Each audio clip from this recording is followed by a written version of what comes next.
Cette vidéo vous est présentée par la boutique liloJeux.ca, un service personnalisé par une équipe de passionnés d'ici.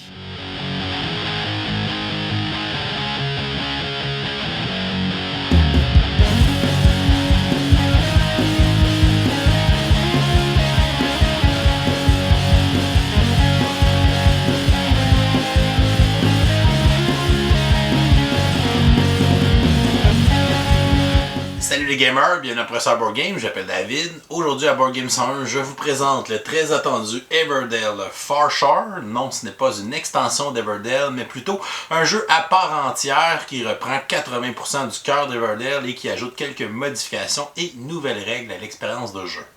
Celui-ci sera édité en 2023, donc devrait sortir d'ici la fin de l'année. Encore une fois, édité par Starling Games. On devrait voir une version française par Matago. C'est un jeu des mêmes auteurs qu'Everdell, donc James et Clarissa A. Wilson. Il se joue de 1 à 4 joueurs, donc un mode solo encore une fois, et les parties vont durer entre 40 à 80 minutes. Le budget de marquer le plus de points, c'est encore une fois un jeu de placement d'ouvriers, de construction de tableaux et de collection d'ensemble dans lequel on va essayer de faire des combos de cartes pour créer notre petite ville et de marquer le plus de points. On a réussi à avancer notre bateau sur une piste au trésor qui va pouvoir nous récompenser pendant la partie.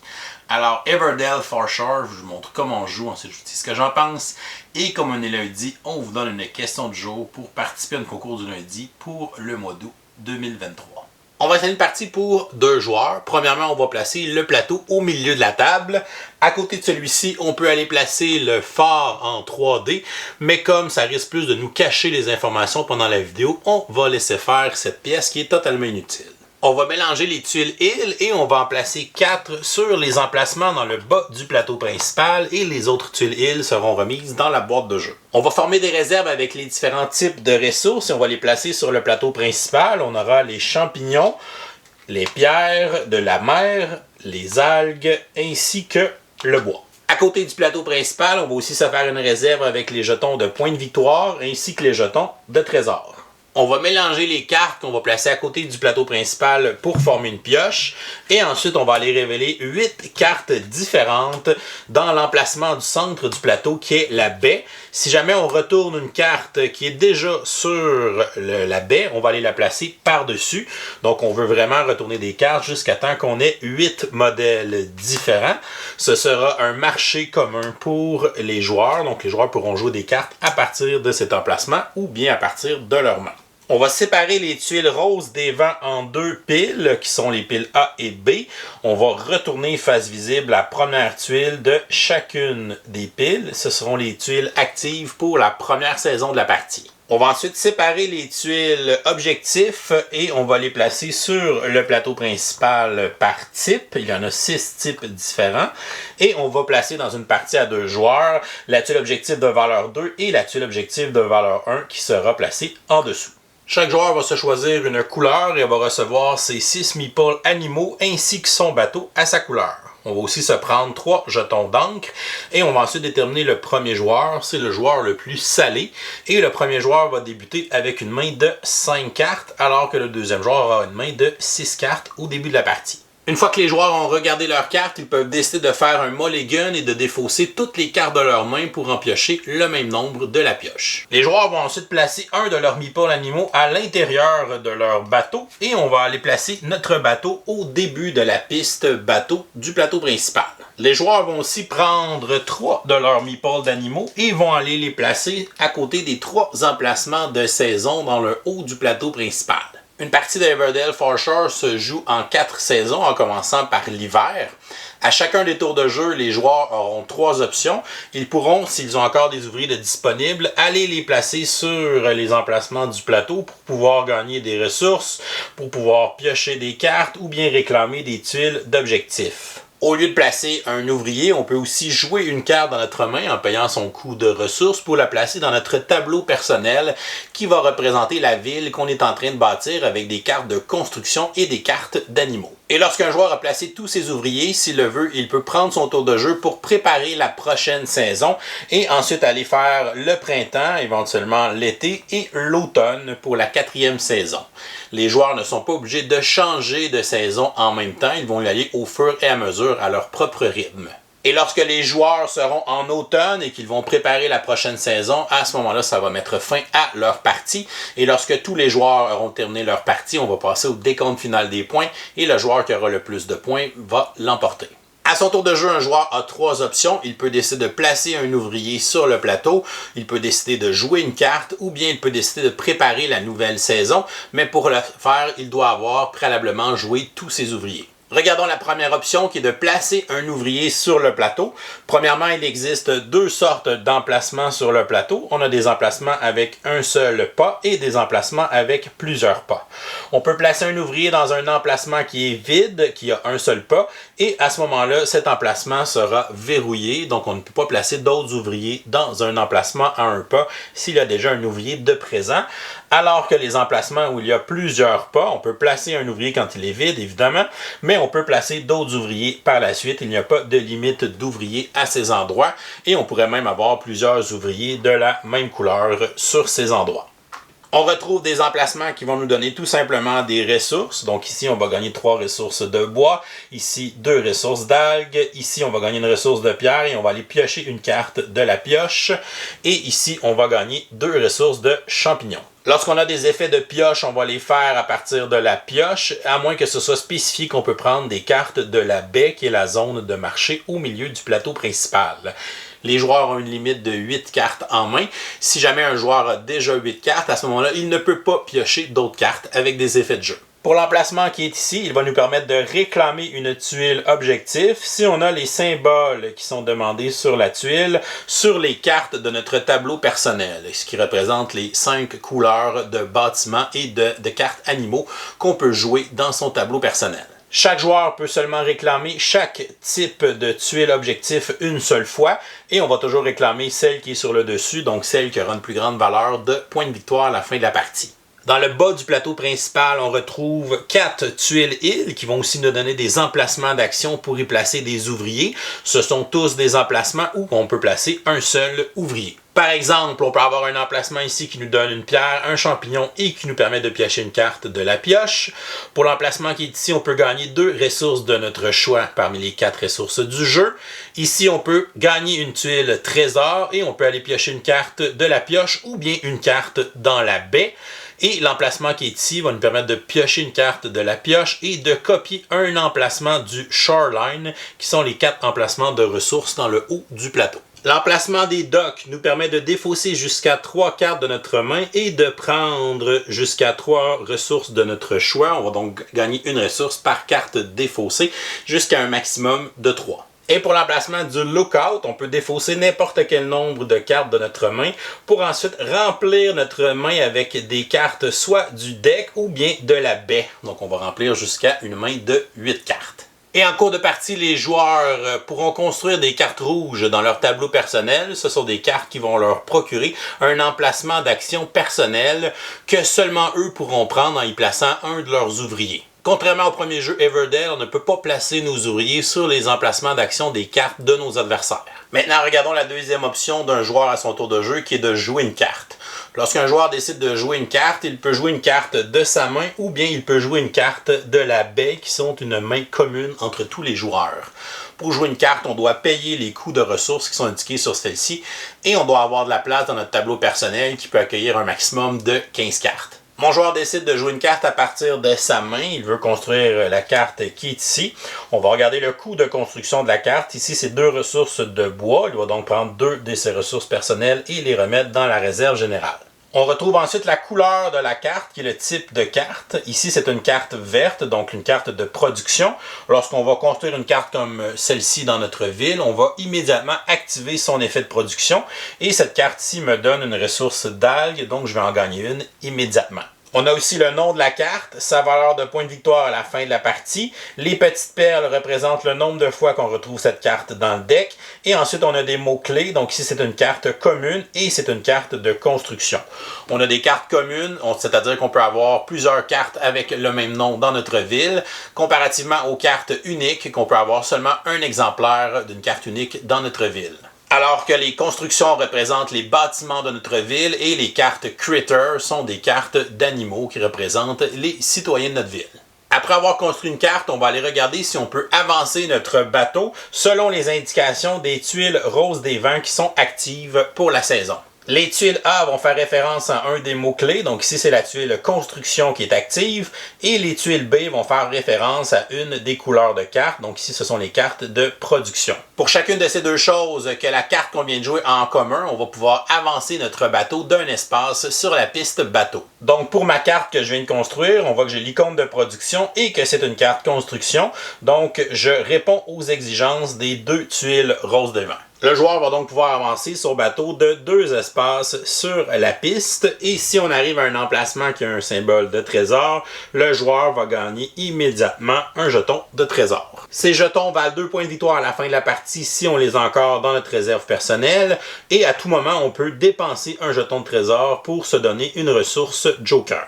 Et plus on avance sur la piste de bateau, plus les valeurs des cases vont augmenter et ça va représenter un bonus de points de victoire qu'on aura à la fin de la partie. En plus des cartes vertes de production, il existe 4 autres types de cartes. On a les cartes noires avec le symbole du baluchon qui sont des effets instantanés. Donc, quand on va jouer la carte dans notre tableau personnel, on va activer immédiatement son effet.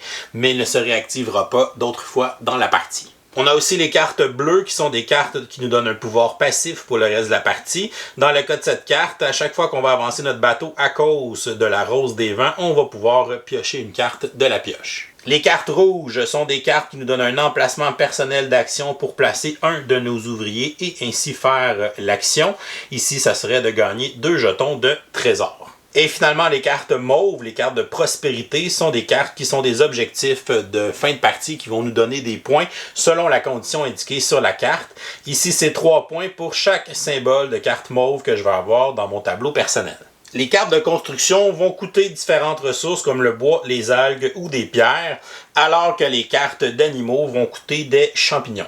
Il y a aussi une possibilité de faire un chaînage pour pouvoir jouer une carte d'animaux gratuitement, mais pour le faire, on devra utiliser un de nos 3 jetons d'encre. On va aller placer un de nos jetons d'encre sur une de nos cartes de construction de notre tableau personnel et cela va nous permettre de jouer gratuitement une carte d'animaux qui est de la même couleur que la carte. Donc ici, c'est une carte noire de voyageur.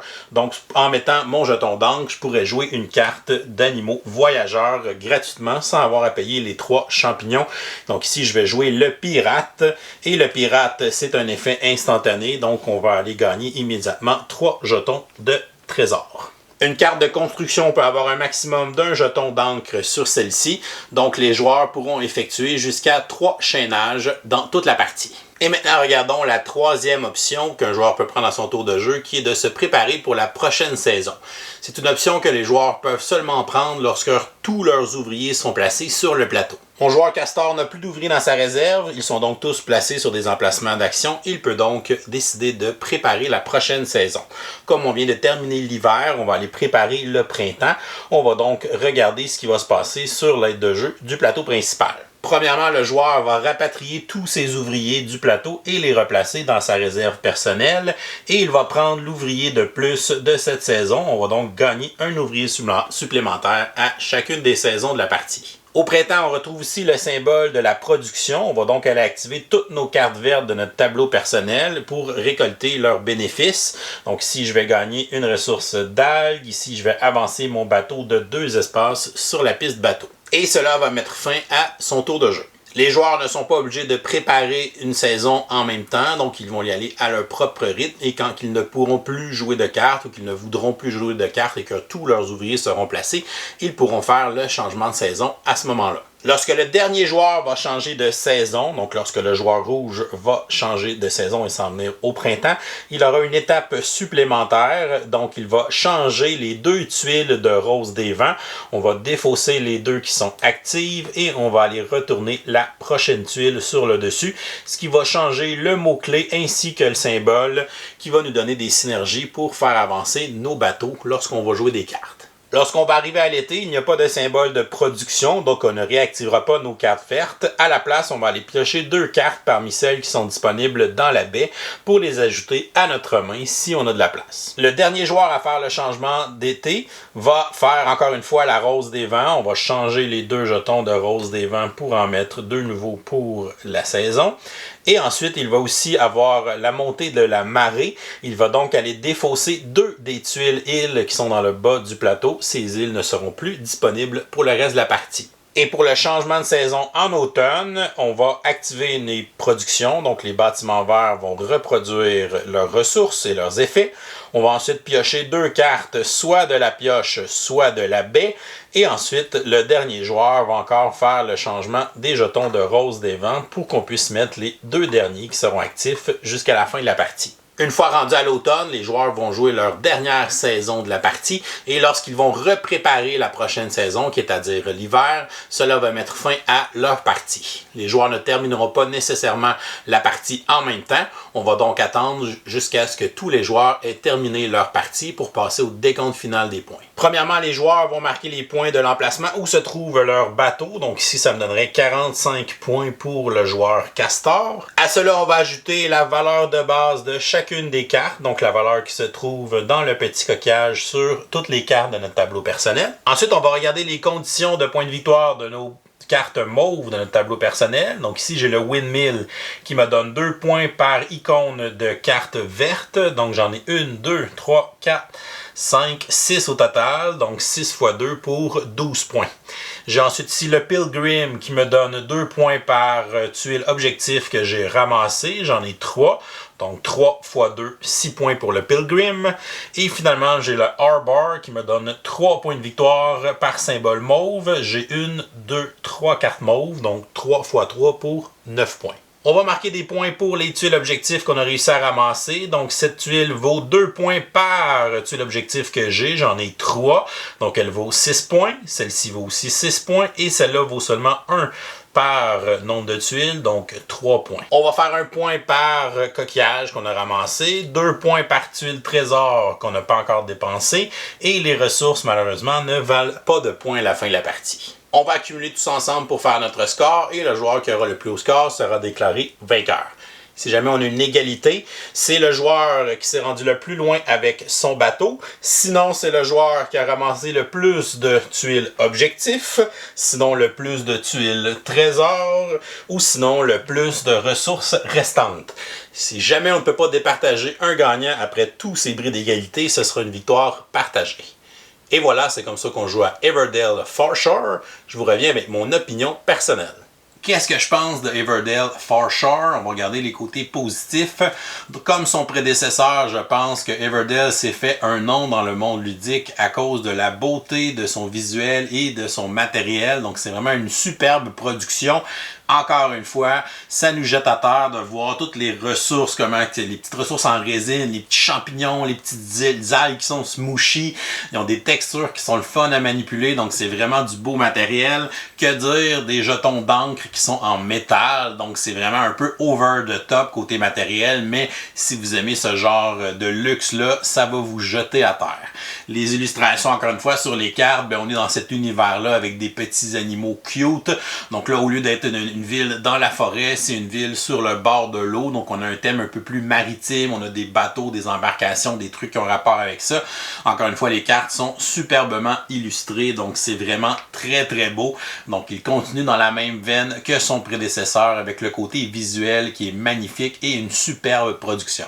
Encore une fois, comme son prédécesseur, je pense que la force d'Everdell, c'est un jeu qui est relativement accessible pour un jeu de gestion de ressources, un jeu de style euro, donc de construire un tableau de cartes, de faire des petites synergies, des combos, de construire notre petit village, d'aller placer nos ouvriers, ramasser nos ressources et tout ça. Donc ça le fait quand même d'une belle façon qui est très simple à prendre en main, qui est facile à apprendre. Donc ça peut être un beau jeu pour emmener des nouveaux joueurs vers ce style de jeu-là, de stratégie euro de gestion de ressources. Je le sais, la question que vous vous posez, c'est quoi les différences avec Everdell et Farshar? Donc, on va y aller avec les améliorations, je pense, qu'ils ont fait. Ils ont modifié certaines règles, ils ont ajouté certaines règles, certains éléments. Il y a certaines nouveautés aussi à l'intérieur de celui-ci. La première, c'est que les cartes dans le marché, les cartes qui sont identiques, vont s'empiler les unes sur les autres. Donc, ça ne prendra pas plusieurs places dans le marché commun. Donc, ça, c'est intéressant parce qu'on va toujours avoir 8 sortes de cartes différentes. Et c'est le fun aussi, c'est la même chose que dans Everdell de base. Le fait que c'est une extension de la main de tous les joueurs, en fait. Ces 8 cartes-là qui sont au centre, tout le monde peut les construire à son tour de jeu, donc c'est une dynamique qui est encore une fois intéressante. Et là, ça nous offre aux garanties d'avoir 8 choix de cartes différentes, donc ça, c'est toujours intéressant. Sinon, la grosse nouveauté, c'est la piste de bateau. Donc, la dynamique avec la piste de bateau, c'est une façon de faire des points de victoire, une grosse façon de faire des points de victoire. Donc, c'est une grosse partie de nos points qu'on va scorer là sur cette piste. Ça va aussi nous mettre un peu de tension sur le draft de cartes puis les cartes qui sont au centre parce que certains symboles ou certains mots-clés vont être plus bénéfiques dans une saison parce que ça va nous faire avancer notre bateau. Donc, on va peut-être se battre un peu plus pour ces cartes-là, sachant que ça va justement nous donner ces bénéfices. Puis j'aime aussi les tuiles de trésors sur la piste de bateau. C'est super intéressant parce que ça kickstart un peu notre début de partie. C'est des tuiles qui, oui, donnent 2 points à la fin de la partie, mais je dirais que dans la première moitié du jeu, on va surtout les dépenser pour se faire des ressources du Joker qui va nous permettre de construire des bâtiments plus vite puis de justement construire notre village un peu plus rapidement, de kickstarter un peu notre engin économique. Fait que ça, c'est quand même très intéressant comme dynamique. On a aussi modifié les tuiles d'objectifs. Dans l'Everdell de base, c'était simplement une valeur de points qui était fixe. Donc là, on a intérêt à collectionner plusieurs objectifs puisque ça devient un peu des multiplicateurs entre eux pour faire plus de points. Donc encore une fois, ça va mettre une plus grosse tension sur le draft de ces tuiles-là parce que plus rapidement je vais en chercher une, plus haute est sa valeur de points. Donc comme il score en multiplicateur, c'est important d'avoir la tuile qui est la meilleure pour avoir plus de points avec ce petit côté de combo-là avec les tuiles objectifs. C'est aussi plus facile de resetter sa main dans celui-là.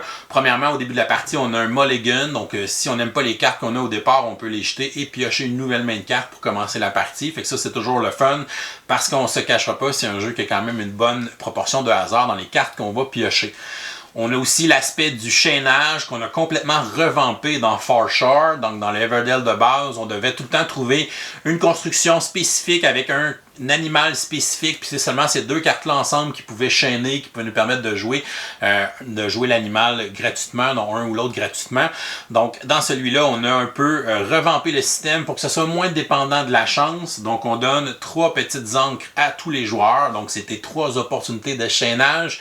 Et on a ouvert un peu les possibilités de chaînage. Donc, tu n'as pas besoin d'avoir une carte spécifique pour faire le chaînage, mais simplement d'avoir une construction de la bonne couleur de l'animal que tu veux jouer. Dans le fond, c'est toujours l'animal qui va être gratuit, que tu vas devoir jouer en mettant ton jeton sur un bâtiment de la même couleur. Fait que c'est plus simple de faire le chaînage et tout le monde va en avoir 3. Fait qu'on n'aura pas des parties comme dans le premier Everdell où quelqu'un réussit à faire 5 chaînages parce qu'il est chanceux dans ce qu'il pige, puis que l'autre joueur en fait 1. Alors que là, tout le monde va faire 3 chaînages pendant la partie. On a aussi changé les emplacements d'actions sur les cartes qu'on va jouer. C'est seulement nous qui pouvons avoir accès à nos propres cartes. Alors que dans l'Everdell de base, on pouvait aller sur les cartes des autres joueurs. Ça nous forçait un peu à regarder ce qu'ils avaient dans leur ville, mais au final, on perdait souvent le compte de ce que les autres avaient devant eux. Fait que c'était pas si utile que ça. Donc là, on l'a vraiment gardé à nos propres cartes. Et j'ai l'impression que les actions de ces cartes-là sont de plus en plus fortes. En fait, je les ai trouvées vraiment intéressantes et vraiment fortes. Fait que ça a un bon incitatif à vouloir les construire et ensuite les utiliser. On peut y jouer en solo. On a évidemment le méchant capitaine Crab avec son petit deck d'automat qu'on va pouvoir jouer contre lui en solo. Mais on peut aussi l'inclure dans une partie à 2 ou 3 joueurs pour avoir une présence supplémentaire et nous mettre un peu plus de pression justement sur les emplacements d'action et les cartes qui sont disponibles au centre. Pour les côtés négatifs, on a essayé d'imiter le super gros arbre d'Everdell, mais cette fois-ci, on nous a fait un gros phare qu'on peut mettre à peu près rien dessus et qu'il n'y a pas d'emplacement aussi pour mettre le deck de cartes comme on avait au moins avec l'arbre. Et il n'y a presque pas de place pour mettre les petits meeples supplémentaires qu'on gagne à chaque saison. Il n'y a pas de place pour mettre les objectifs dessus. Bref, il sert vraiment à pas grand-chose, donc je sais pas pourquoi ils ont mis ça dans le bois. Les super bateaux sont magnifiques, mais sont énormes. Et sur la piste, quand on avance puis qu'on est deux à la même place, bien évidemment, il n'y a pas de place pour y placer les bateaux. Donc, soit qu'on aurait peut-être dû faire la piste plus grosse ou différemment, ou les bateaux un peu plus petits. C'était pas nécessaire d'avoir un meeple dedans, parce qu'on avait quand même la couleur qui est indiquée sur la voile. Donc, c'est un petit côté qui n'est pas si pratique que ça à l'exécution d'avoir les énormes bateaux sur une piste qui est trop petite. On n'a pas appris du premier Everdell, dans lequel on avait des petits jetons de baie qui roulaient quand même beaucoup, ou les jetons de bois qui roulaient dans la première édition, celle que j'ai d'ailleurs. Alors que dans celui-là, on a les champignons qui, quand sont couchés, sont ronds, peuvent quand même rouler puis tomber un peu partout. Oui, ils sont super cute, mais évidemment, les champignons qui roulent partout, c'est pas super pratique non plus. On a un deck de cartes de 125 cartes, mais il y a beaucoup de cartes qui reviennent 2-3 fois. Donc au final, il n'y a pas une si grande variété de cartes que ça. Donc quand on pige des cartes, on revoit souvent les mêmes choses. Donc j'ai l'impression qu'il manque peut-être un petit peu de variété. Évidemment, on se laisse de la place pour 12 000 extensions comme l'autre Everdell, mais bon, pour un jeu de base, je trouve que c'est redondant d'avoir des fois 3 cartes pareilles dans le deck. Everdell, c'est un jeu avec un élément de engine building. On a des petits combos à créer, des petites synergies à faire justement avec les bâtiments qu'on va faire, les combos de points qu'on veut réaliser. Mais il n'y a rien d'explosif au niveau des combos. Donc des fois, j'ai l'impression que le côté combo, il n'est pas si satisfaisant que ça au final. J'ai regardé ma revue d'Everdell que j'avais fait en 2018. À ce moment-là, j'avais donné une note de B. En fait, c'est la note que je vais donner à celui-là. Donc, je vais lui donner une note de B. Le vieux Everdell, je donnerais peut-être aujourd'hui une note de B-. Donc, pour moi, avec les années, il a peut-être descendu un petit peu. J'ai toujours trouvé que c'était un jeu qui était bien, mais qu'au niveau des jeux de construction de tableau, je trouvais qu'il y avait des jeux qui le faisaient mieux, qui étaient meilleurs, qui étaient plus satisfaisants au niveau de la construction puis des combos. Ça reste que c'est un jeu qui est très accessible, qui est le fun à jouer. Il y a un petit côté, évidemment, la beauté du jeu, le matériel, la qualité de la production. C'est des choses qui sont le fun. Quand on le place sur la table, ça donne le goût d'y jouer. C'est un jeu aussi que j'ai aimé les petites tweaks qu'ils ont fait par rapport à l'original. Donc les petites règles qui font qu'on est un peu moins dépendant du hasard de la pioche. On a un peu plus de contrôle sur notre main de carte. Il y a un emplacement qui nous sert à resetter notre main de carte carrément. On pourrait jeter toute notre main, repiocher 8 cartes puis recommencer avec une nouvelle main. Donc c'est plus accessible de passer les cartes du deck puis de fouiller pour essayer de trouver ce qu'on cherche. Fait que ça c'est intéressant. J'ai bien aimé la dynamique de la piste de bateau. Il y a beaucoup de cartes qui vont faire référence à cette piste-là, qui vont avoir des effets. Si tu fais telle chose, tu peux avancer ton bateau. Tu as des actions aussi sur les cartes uniques que tu peux avancer ton bateau si tu mets un ouvrier, des trucs comme ça. Donc il y a beaucoup de synergie avec ça. C'est un élément qui est important parce que ça donne beaucoup de points, mais que ça donne aussi beaucoup de trésors. Trésors qui nous permettent au début de la partie de les échanger pour des ressources, qui nous permet justement de placer plus de cartes plus rapidement. Fait que j'ai l'impression qu'il joue peut-être un peu plus vite que l'original à cause de ça, parce qu'on a un peu plus de sources de ressources dans le fond, parce qu'on va gagner ces trésors-là qu'on va pouvoir dépenser. Et je sais que vous posez la question, est-ce que j'ai besoin d'Everdell for sure si j'ai déjà Everdell avec les 12 000 extensions puis la Collector Edition Box qui vaut 300-400$? Ben, probablement que non, en effet, parce que vous voyez, c'est sensiblement le même jeu à quelques petits tweaks près, quelques petites modifications, quelques petits ajouts de règles, mais ça reste 80-85% le même jeu. Moi, je compare ça à Clank et Clank in Space, donc je pense pas que c'est nécessaire d'avoir les deux dans ta collection. Je pense qu'un des deux est suffisant, et c'est le même principe avec Everdell et Everdell for sure. Donc pour moi, si tu as un des deux, je pense que ça va être amplement satisfaisant dans ta collection. Ça devrait sortir d'ici la fin de l'année 2023 en magasin. Donc si vous êtes des fans incontestés d'Everdell, vous pourrez regarder ça ou peut-être changer, vendre votre vieux Everdell puis vous en aller vers celui-là si vous trouvez que c'est un petit peu mieux. Bref, ça sera à vous de décider. Je pense que cette vidéo-là va vous donner une bonne idée sur ce qu'est Everdell for sure. Donc c'est tout pour aujourd'hui. Oh, c'est vrai, on est lundi, donc on va vous donner une question du jour pour notre concours du lundi pour le mois d'août 2023, dans lequel vous pourrez gagner le petit jeu québécois Romy Rami. Donc la question du jour est la suivante. Quel est votre meeple animal favori? Donc on sait qu'Everdell est toujours très populaire dans les meeples animales. Et pour vrai, des meeples de castor dans Farshore, ça c'est vraiment sur la coche comme on dit. Donc, quel est votre meeple animal favori dans Everdell? Vous nous laissez la réponse en commentaire YouTube pour enregistrer votre participation. Si vous nous supportez aussi sur Patreon pour 5$, vous aurez une participation automatique à chaque lundi. Donc, bonne chance à tous pour ce nouveau concours. Et si vous n'êtes pas encore abonné à la chaîne, vous pouvez le faire en cliquant le petit bonhomme ici en bas. On vient d'atteindre les 13 000 abonnés. Donc, merci à tout le monde. Et vous pouvez aussi nous suivre sur Facebook ou Instagram à Professeur Board Game. Et si vous aimez les vidéos qu'on fait, vous pouvez nous supporter sur notre campagne Patreon, ce qui vous donne accès à notre super serveur Discord. Je vous souhaite à tous une excellente fin de journée et continuez bien.